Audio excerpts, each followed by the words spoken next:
welcome to the NDTV Auto Show. I'm your host Mugdha Mishra. We have got a packed show for you. Renault has launched the facelift of Kiger. We will get you the first drive review.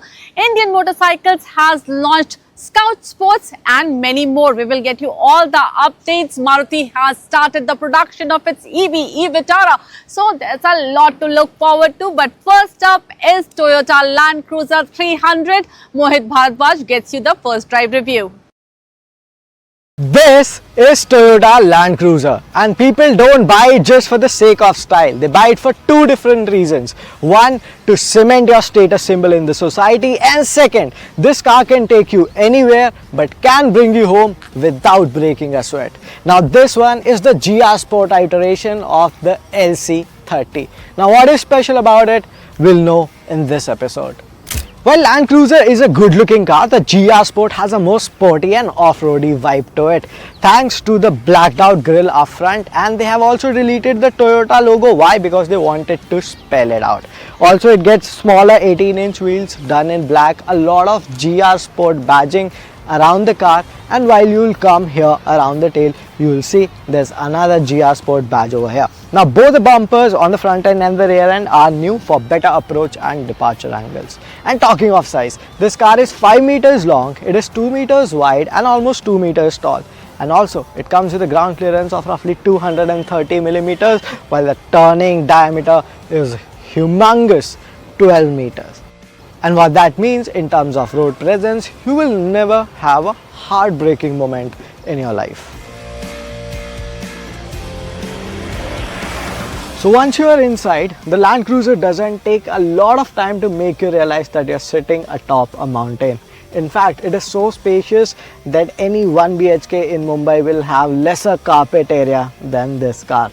But talking of the interior bits, well, it is a mix of premiumness, ruggedness and also sporty bits. Why so? It comes with red and black contrast seats. Also, it gets GR Sport badging on the seat and on the steering wheel. Talking of tech, there's a 12.3-inch touchscreen which comes with wired Android Auto and Apple CarPlay. There's no wireless Android Auto and Apple CarPlay compatibility here. The instrument cluster is all digital. Along with that, you're also getting a 14-speaker JBL sound system, a 360-degree parking camera, both ventilated and heated front and rear seats. They're powered as well. The rear seats are not powered, by the way. And you also get a chiller compartment right beneath your center console, and you can open it either ways. In fact, even the rear occupants can have their own access to this chiller compartment. But in case you're wondering, it has a panoramic sunroof. I'm sorry to report it's not there. You're wondering it must be having ambient light. I'm sorry to report it doesn't have that. And considering how big this SUV is, let's quickly listen to this. It is just as loud as my Swift. Talking of driving force, the Land Cruiser GR Sport has a lot of it. What you're getting is 700 Newton meters of peak torque produced by a 3.3 litre twin turbo V6 diesel. Now it is paired to a 10-speed automatic gearbox, and also the fuel tank is massive, 80 liters. In fact, this car is for those who love to haul on highways, take on overlanding trips and go off-roading when the roads are not in existence. And what that means, if you love driving fast, if you love attacking corner, this is not what you should look at. But if you want to do the same thing off the road, this car will keep you happy and make you smile super wide. But if you want to know more about this one, well, log on to our YouTube channel to watch the full-blown in-depth review of the Toyota Land Cruiser GR Sport. Alright, so what you see here is the 2025 range of the Indian Scout motorcycles. Now this in particular is the Indian Scout Sport. It gets a 1250cc V-twin liquid cooled engine, makes close to 105 horsepower, right? So this has a 1250cc engine, right? And makes close to 108 Newton meters of peak torque, 6-speed gearbox of course, has a ground clearance of 109 mm, so it's very, very low. And it has a seat height of just 680 mm, right? And in terms of design, quite a bit has changed. So right now, it gets a single-sided exhaust, right? It doesn't have a two-sided exhaust, twin-port exhaust. It's a single exhaust. The detailing and the quality on the motorcycle is absolutely phenomenal, right? and this is priced at 14,09,000 rupees ex showroom, right? And one very important thing to consider, if you look here, the only fuel that you can fill is E5 or E10. This is not E20 compliant, right? So you will have a tough time finding fuel for this motorcycle, petrol in particular. Lots of details and lots of features on offer, right? So this gets ABS, of course, basic ride modes, charge port, cruise control, traction control, and this also gets a technology trim, right? So keyless ignition is yet another feature that the Sports Scout has. So the design on this motorcycle absolutely phenomenal, and it has been launched in India.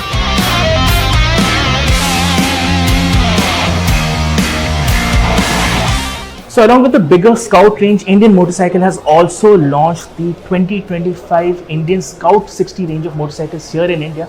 This is the Scout 60 Bobber. It's priced at 12,99,000 rupees, and well, it gets a 60-degree V12 engine, 999cc, makes close to 85 horsepower, 87 Newton meters of peak torque, has a 6-speed gearbox. It has a seat height of 649 mm, so it's really low slung, right? And it just gets one exhaust port on this side, right?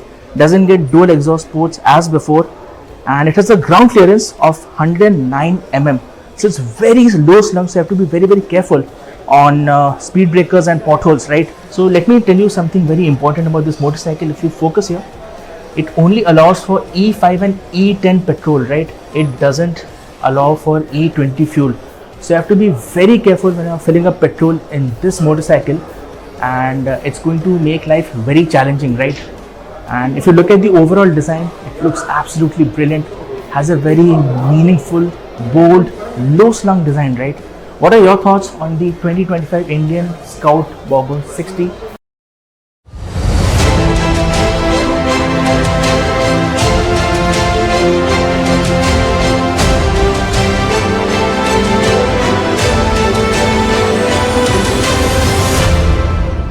Prime Minister Modi has inaugurated Maruti Suzuki's assembly line for their battery electric vehicle e-Vitara. You can see both left-hand drive and right-hand drive versions of this e-Vitara displayed here, and that's because e-Vitara is going to be made in India, made for the world. Maruti Suzuki tells us they are going to export it to over 100 countries. First country where the export starts is UK, subsequently Japan, and Europe will also join the list. But over 100 countries, there's another interesting aspect, and that's the strong hybrid that you see here. We all know this is Grand Vitara, but what is new here is the battery assembly. Now, the Grand Vitara, which is a strong hybrid, its battery is going to get assembled here in Gujarat. You can see the assembly parts here. This is the graphite NMC lithium. These are the anode separator, cathode and cathode separator, which gets made now here in Gujarat to this jelly roll, and this is the cell which becomes the part of this battery pack. Eventually, this is what goes in the strong hybrid Grand Vitara. This battery cell will also be a part of all the strong hybrids that are going to come from Maruti and Toyota stable as well. Now, I must also tell you that this battery manufacturing plant is a joint venture between Toshiba, Tenso and Suzuki, with Suzuki holding 50% of the partnership. Now, what was interesting today was Prime Minister's speech, where he focused clearly on Atmanirbhar Bharat and urged states to compete for better ease of business, to compete amongst each other for better investments. He also emphasized on Swadeshi, insisting that Swadeshi does not mean that investment cannot come from abroad.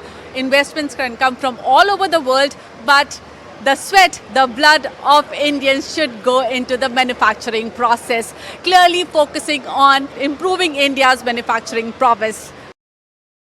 If you are a college goer or just into your first job and you are into motorcycling, you love two wheels, well, KTM will bring cheers on your face presenting the Duke 160, the latest in the Duke family. It's priced at 1,85,000 rupees ex showroom.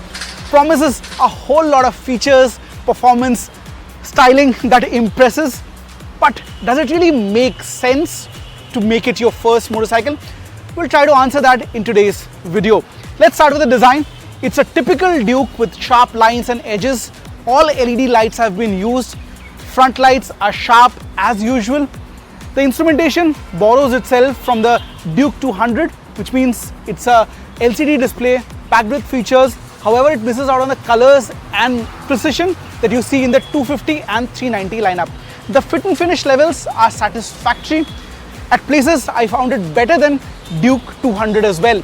At the heart of the matter is a 164cc single-cylinder liquid-cooled motor, and it has been reworked. It is on the same architecture as the Duke 200. The bore and stroke has been changed, but the good news here, it's the most powerful 160cc motorcycle. It makes 19 horsepower and 15.5 Newton meters of peak torque. It's mated to a 6-speed gearbox, and the clutch gets slip and assist function. In terms of performance, the sweet spot lies between 80 to 100 kilometers an hour. Well, you can go much above that. You can cruise at 120, but at that point in time, the engine feels worked up. It feels stressed, and you would not want to push it all day long because there are vibrations at that speed. In fact, if you go beyond 7,500 RPM, you tend to feel the handlebars, tank pad and foot pegs getting slightly vibey. The punch of engine, just being at the saddle, it feels more like a 250, more sedate. It picks up gradually. Well, if you want to go hard, you can go, but it's not as maniac as maybe a 200 Duke or a 390 Duke. But in terms of handling, well, it is a familiar territory. What you associate with Duke, agility, quick maneuvers, you get that with the Duke 160 as well, thanks to the upside down forks and monoshock, which in tandem work quite nicely for this motorcycle. The handling is a familiar territory. It's sharp through traffic and quick maneuvers. This one feels agile. What's also pleasing are the brakes. It feels satisfactorily good for the city traffic at 70 to 100 kilometers an hour. The biting feedback felt quite sharp, and also on the lever you do feel it's quite progressive. Front is a 320mm rotor, the rear is a 230mm rotor. It comes with dual channel ABS as standard, and like other Dukes, you also get a supermoto mode, which means you can switch off the rear ABS if you want. Now the brand says the mileage is around 40 kilometers to a litre, but I'm sure you're bound to get even more if you ride it in a certain manner in the cities. I, being a Duke 250 owner, I can guarantee that I get over 36 kilometers to a litre when I'm driving at normal leisurely speeds in the cities. However, maybe the Duke is not meant to be like that, especially a young Duke like this. Overall handling, while it might just be little behind the Yamaha MT-15 in my books, but where this Duke 160 excels or gets more marks over the Yamaha is the overall sense of space. The seating is quite spacious, gets good perch, and if you're moving around with a pillion, Yamaha is a strict no. The seat for the pillion on the Duke 160 is far more spacious, it's more accommodating, and also if you want to travel alone, you can place your tail bag here. Well, you set out on the road. That was a quick review of the KTM 160 Duke, which makes its entry as the smallest Duke in India now, priced at 1,85,000 rupees ex-showroom. This is the Renault Kiger Facelift. Now it comes months after the introduction of its mechanical twins update, I mean the Nissan Magnite facelift, but this one does get a slew of changes in terms of styling, in terms of interior, and Renault is also talking a lot about performance. So how good is this car? Should you consider buying it over its rivals or not? Let's find that out. Talking of design, now Renault Kiger Facelift has that French charm to it, but what are the changes that have been made on the facelifted model? First and foremost is this new Renault logo, and this top part of the grille, it merges well with the vertically split LED DRLs, and the cluster also houses turn indicators. Down below you still get those triple barrel LED headlamps with a new piano black housing around it. Along with that, the big addition on the front face is this new LED fog lamp setup, which was not available on the pre-facelift model, and this air dam is also new and giving the Kiger Facelift a very bold and upright stance when you look at it up front, eyes into eyes. Also this bonnet, it now has new creases, this new hump, all of this adds to the muscle. Over to the side, what you're getting are new 16-inch alloy wheels. Well, the design is new, the size remains the same, and also around the rear, the only change you'll notice is the new silver scuff plates. Other than that, the car largely remains the same. In fact, there is no other change to the sheet metal than this new bonnet.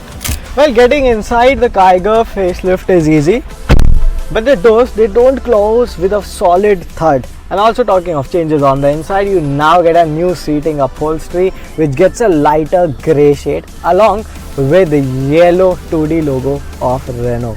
On the dashboard, again you see that lighter color shade. Also, this trim piece is new, but what is carry forward from the older car is this 8-inch touchscreen. Also, the Arcam is 3D sound system. The steering wheel is now fully leather wrapped. Also, it comes with contrast yellow stitching, and you're getting a 7-inch TFT display for your instrument binnacle. There's a frameless auto dimming IRVM, which is a premium touch, but you still miss out on a sunroof.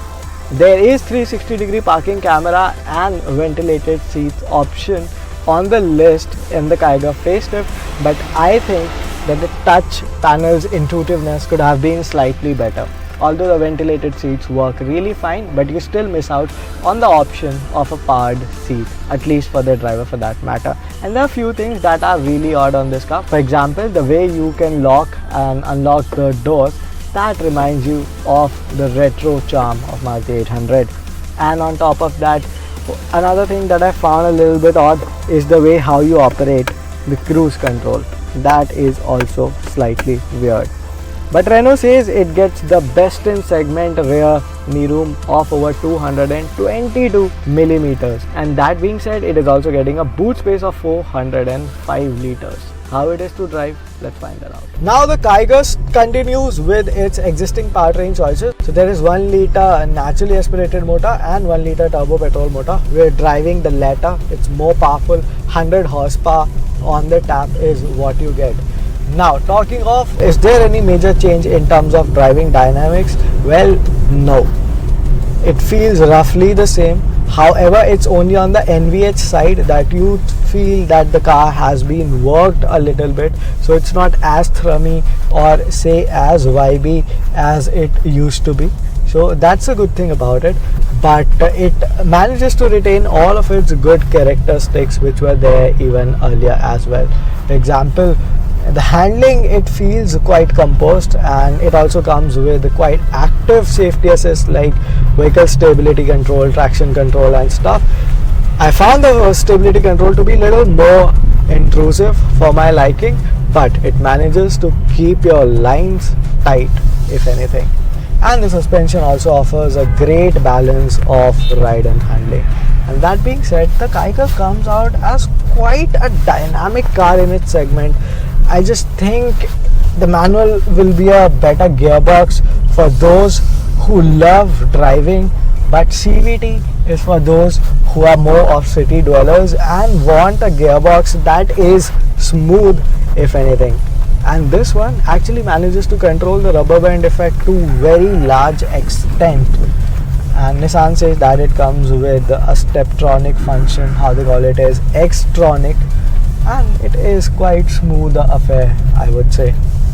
For more details on the Magnite facelift, make sure that you are going to our YouTube channel because there's a full-blown first drive review of the Kiger facelift.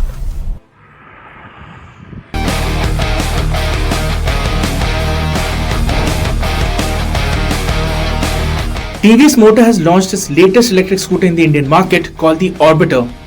The latest model of the brand comes at a starting price of 99,900 rupees ex-showroom and joins the iQube in the brand's current lineup. However, it is relatively more affordable and directly competes against the likes of the Ather Rista in the Indian market. It offers a range of 158 km on a single charge using a 3.1 kWh battery pack. It has a relatively simple design language and comes with features like digital instrument console, turn-by-turn navigation, OTA updates, cruise control, hill hold assist, reverse parking and so on. VinFast made its official India entry at the 2025 Bharat Mobility Global Expo with the showcase of the VF6 and the VF7 electric SUVs at the event. But now, the company has announced that both electric SUVs will be launched in India on September 6. It is to be noted that bookings for both EVs were initiated back in July 15, 2025. The delivery dates along with the final specifications are yet to be announced. Both models will be assembled at the company's plant in Thoothukudi, Tamil Nadu. BMW India has launched the latest iteration of the X5 in the Indian market. The SUV has been introduced in both petrol and diesel variants. Among these, the most affordable X-Drive 40i comes at a starting price of 1.02 crores, while the most expensive X-Drive 30D M Sport Pro variant is priced at 1 crore 15 lakh rupees. The SUV gets significant updates to the design and cabin. For the first time, the X5 gets a dedicated X off-road package across all variants and includes 4 dedicated off-road driving modes. Maruti Suzuki will launch a brand new SUV on September 3, 2025, and it is expected to sell through the Arena dealership network. The new SUV will rival the likes of the Hyundai Creta, Kia Seltos, Honda Elevate, Volkswagen Tiguan and the Skoda Kushaq. It will be the flagship model in the Arena stable and will be positioned above the Brezza and below the Grand Vitara. For full details on all stories, log on to NDTV Auto. Well, I hope you liked the show today. Do subscribe to our YouTube channel NDTV Auto and follow us on your favorite social media platform. I will see you next week. Till then, drive safe, wear your helmet when you're riding and take very good care of yourself. Bye-bye.